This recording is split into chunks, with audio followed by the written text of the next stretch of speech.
physical and mental benefits of having hope. Firstly, hope elevates your mood. If you're hopeless, you are down in the dumps, you're discouraged, you are lethargic, you're unenthusiastic. But if you're hopeful, you have a good mood and you definitely feel better. That has implications on your mental health. It is actually good for you. If you are a hopeless person, that tends to correlate with things like anxiety and depression. Hope and optimism as well, by the way, they tend to be a bit synonymous here. On top of that, hope gives you a strong sense of purpose because you are driven to accomplish that desire. As we said, desire alone is not complete when defining hope. You must accompany it with action. So if you have hope, you are driven to act on that desire, and it gives you a sense of purpose. Having a sense of purpose has been proven to be critical in the human psyche. We need it. It's what makes us thrive. If you are hopeless, if you are purposeless, then your life lacks meaning. It lacks a point. Yeah, why wake up in the morning if you don't have a sense of purpose? Hope is also essential in socializing and connecting with people. It makes you less lonely. Here again, think of the reverse. If you are a hopeless person, if you are not optimistic, you just imagine, oh my gosh, if I leave this house, they're going to mug me, and then when I enter the matatu, some stinky person will come and sit next to me, and then when I get to town, there'll be so much noise. Like, the person is just a pessimist. They are hopeless. They just imagine the worst. Then they are terrible to be around. You don't connect with people. You have quote unquote bad vibes, and people will avoid you. But the reverse is true. When you are an optimistic person, you look at the glass as half full rather than half empty. It tends to be easier to get along with people. You are also motivated. Then in terms of the physical, and you're also resilient after tragedy. This one is really important when you lose a loved one or when you have a sick person. If you don't have hope that the sick person will get better, or if you don't have hope that you will recover from this tragedy, that life can move on without the loved one who has died, then you won't be resilient. You'll be stuck in that negative situation. So it gives you resilience after tragedy. Then there are many physical effects of hope, and as Benson said, these are largely because of the placebo effect, or the effect on your mental state. If you have a good mood, or you have a positive mindset, you're optimistic, then you tend to sleep better. You're less anxious. You tend to have faster healing. Yeah, that placebo effect. You tend to have faster healing. You tend to have lower inflammation because you have less stress, less anxiety. You tend to have a better immune system. You tend to have less risk of cancer and cardiovascular illnesses, because all of these are related to your mental frame. So if you are stressed, if you're anxious, and you are hopeless, then you tend to be predisposed to those conditions like the cardiovascular sicknesses, akina high blood pressure and cancer. So the case is strong for hope, unlike what a few of us might think. Now, let's proceed to the second last question, which is, what is the problem with religious hope and false hope in general?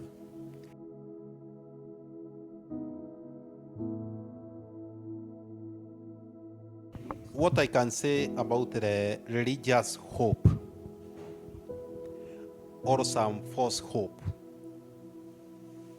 So for religious hope, I think is very controversial. For example, a religious person may hope that a patient will get recover from a certain disease that we all know there is no cure. And that hope, we don't give that, there is a positivity in that, because that person will have some joy or will have some positivity in him or in her when he feel that he hope there is something that is going to happen and he is going to recover.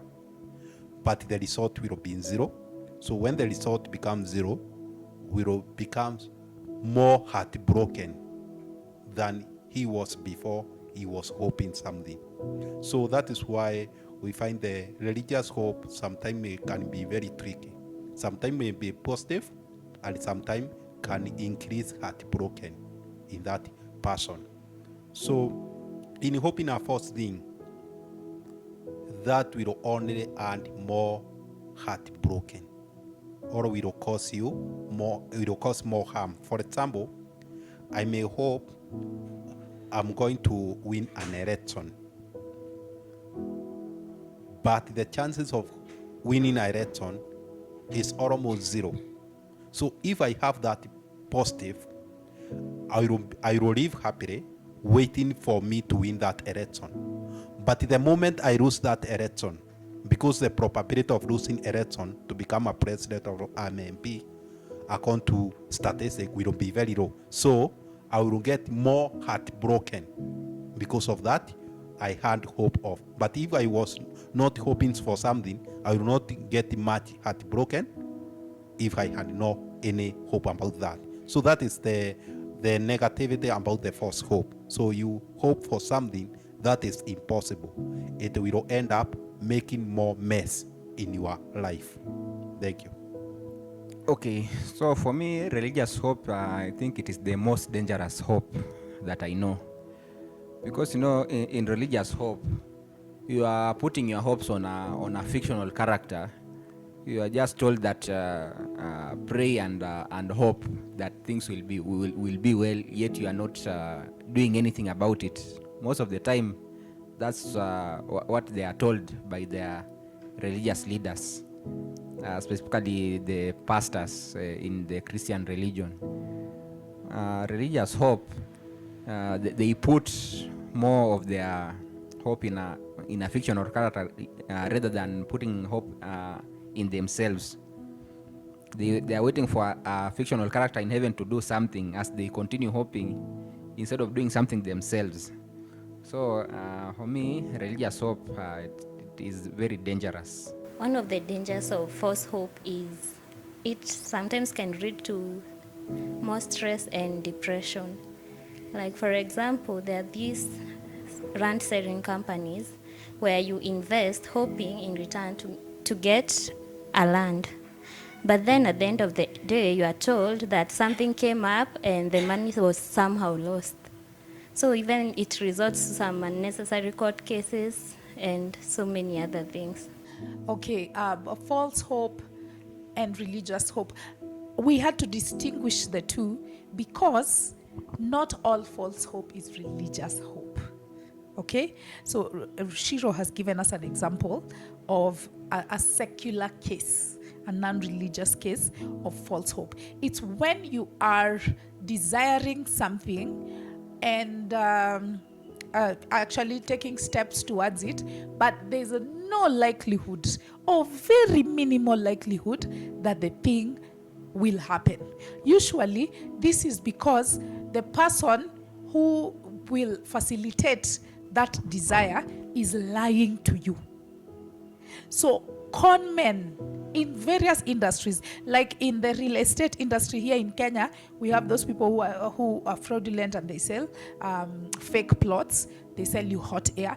We have in the weight loss industry, we have all these people who have herbal supplements, and those herbal supplements have not been tested. They don't work at all, but they are selling you false hope. They're telling you if you take this one, it will treat your obesity. You will lose weight. You'll not become fat again. Yeah. So you hope that remedy will help you, the herbal remedy, but it doesn't, because this person is a fraud. He's lying to you. He's basing it on an non-existent thing.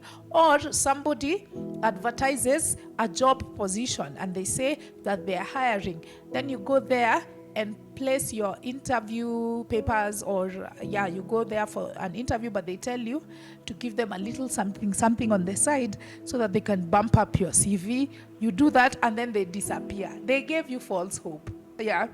Or we can even have in the dating world a woman who is who is texting you, who is sexting you, and she's telling you all those sweet nothings, but she has no intention of ever dating you. Maybe you met online, of ever meeting you. Maybe she finds you disgusting. She thinks maybe you're unattractive, but she's dangling a carrot in front of you. She knows in her head that she will never date you, but she's dangling that carrot. She's encouraging you and she's flirting with you so that perhaps you send her a little something. So she's giving you false hope. That is the underlying thing. The underlying phenomenon behind false hope is that there is somebody who is selling a lie, and that leads me to religion, because at the foundation of religion is the idea that a God exists and that this God will make everything all right. That is not the case. There is no God, there is no Jesus, there is nobody who came and died for your sins, and there is nobody who is going to save you. Only you can save yourself. So what is the problem with that? It causes you to believe in an afterlife, that you'll go to heaven, and that demeans the value that you will place on this life. It causes people to become passive. Number two, it causes people to become passive because they think that Jesus will take care of everything. They don't study for their exams. They don't work on their businesses because they think all they need to do is pray. That's a problem. We need more action orientation in our religious country and continent of Africa. Three, it leads to a misplaced sense of justice, because people think God will deal with you. When when you do something bad, instead of that person seeking justice in the world here, they think that God will deal with you. And most importantly, this is now my greatest beef with religious hope, is faith healing. It causes people to get off their medication, some, not all, to get off their medication or to get off tried and tested scientific treatment in the hope that Jesus will heal them. And we have even pastors, the prophet or worries of this world, who have caused the direct death of people because of peddling false hope. It is such a danger. So our final question, which is actually the basis of our topic: how do you find hope and optimism beyond religion? Let's say you lose a loved one. Yeah, how do you deal with that? Yeah. How do you cultivate optimism and hope in such a situation? Let's say you have a sick loved one in hospital. How do you cultivate that sense of hope? Or any other thing that you might desire? How do you cultivate, how do you find hope and optimism beyond religion? For me, I'd say hope for me is not real.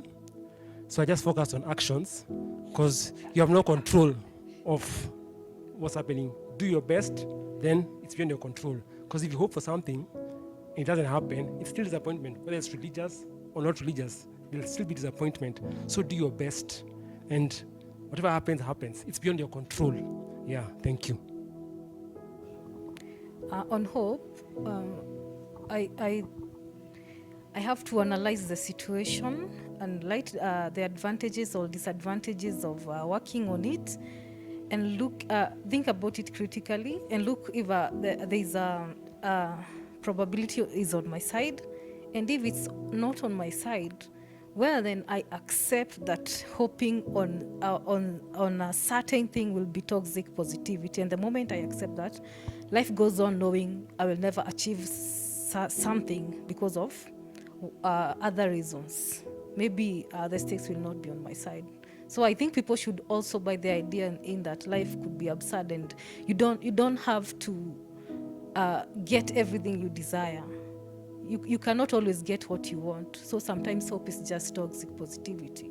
So the moment you accept that, you don't go hoping for things that seem impossible to get. You have to accept that you cannot always get everything, and that will make your life at least easier than hoping for things that you can't get.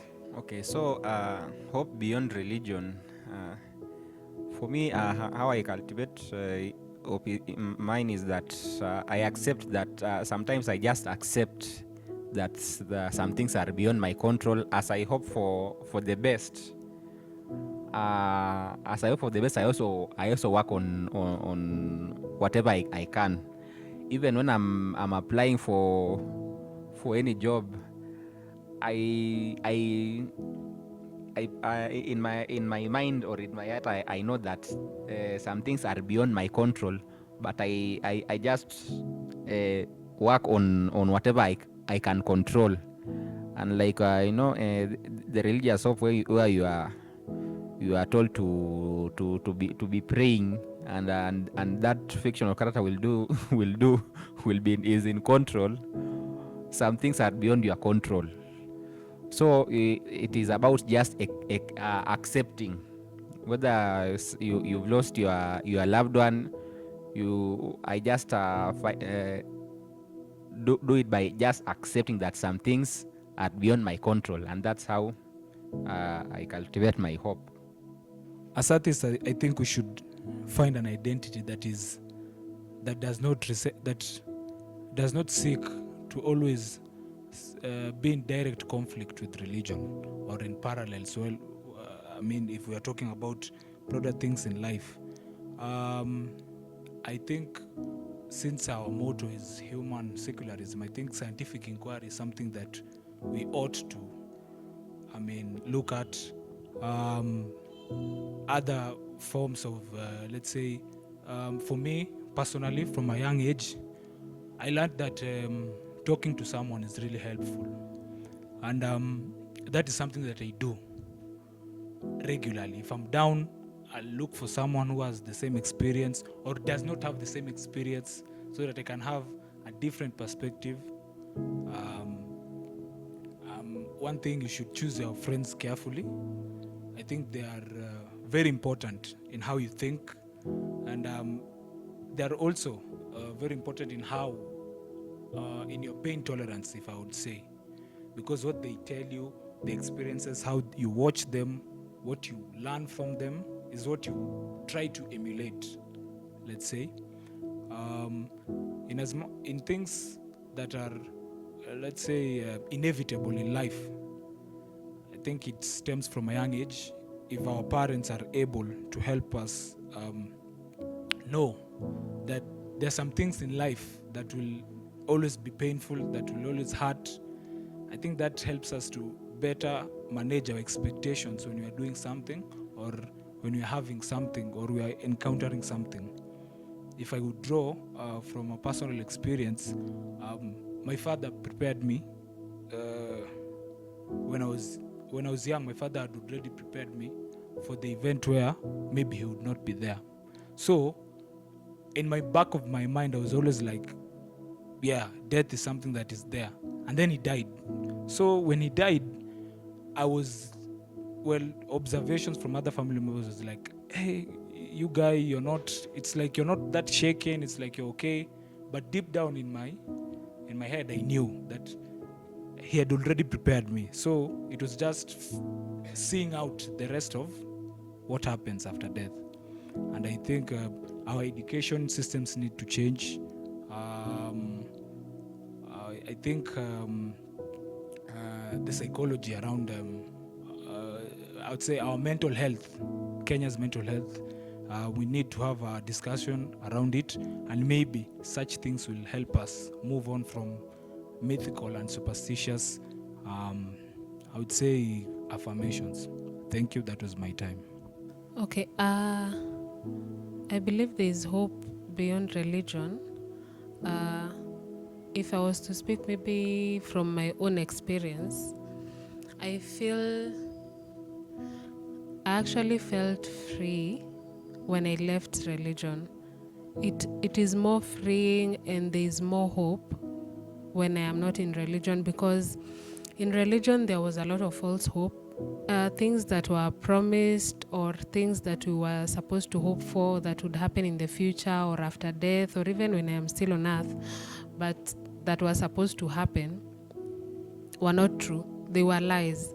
And so now that I am no longer in religion, I have hope in things that are actually reality. Like, for example, the examples Tanu has given us about, stage 4 cancer and stage 1 cancer. If you're on stage 4, there's no way you're going to, decree and declare through the blood of Jesus, and you're not getting well, you're dying. So if there is some hope to hold on to, I believe that is outside of religion, because you can actually face reality, and what you need is confidence to face that reality. If we are talking about death, so maybe a relative has died, we cannot say that we hope that I will see you someday, I don't know, in the arms of Jesus or something. Or maybe for Muslims, we will go and celebrate with our virgins. It's not going to happen. Your relative has died, you will never see them again. One day you will die too, and everyone will forget you as well. So I feel you can look at maybe death like the place where people rest. You're no longer having the troubles of this world. You're no longer sick. You no longer have to look for money. You no longer have to deal with anything that is going on in this world. You're now rested. And so you're happy for your people who have rested, because they no longer have to deal with the troubles of this world. And it's probably somewhere you will look forward to in the future if you get to the place where you need to rest, like you are terminally ill or you are really, really old, and I know, death is beckoning. So I feel there is more hope as an atheist than when I'm in religion. In religion, it's just delusion. It's just delusion. It will not happen.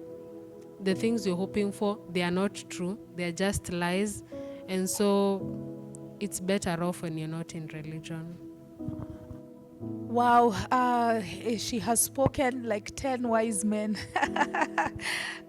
Indeed, there's freedom, there's liberty outside of religion, because you look at reality as it is, not how you imagine it to be.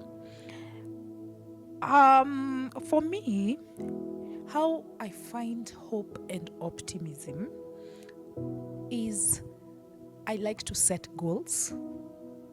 If I desire something, and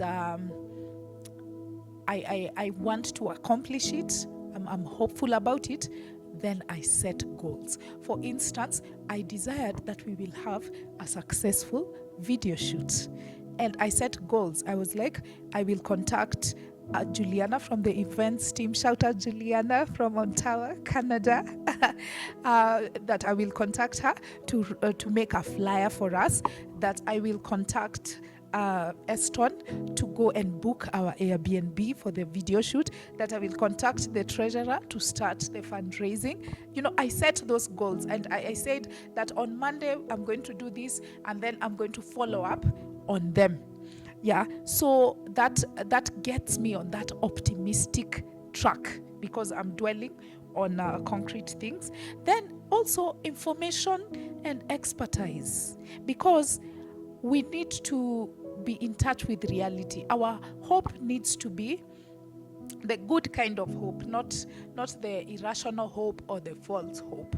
So in order to avoid that kind of irrationality, find out what you are likely to accomplish and increase the odds of you accomplishing something. For instance, if it is job seeking, then go and get the expertise, go and get the skills for that job, go and look for networks, increase the probability that your hope will manifest into something tangible.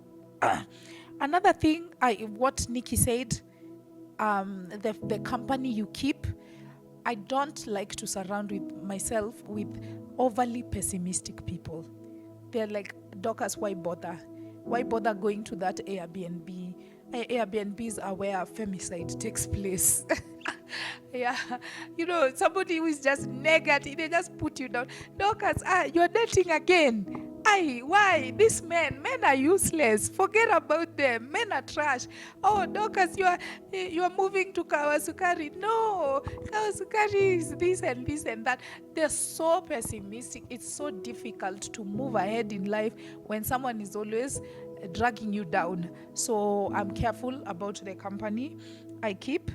And in the event of a tragedy, I think Rachel had some really good talking points.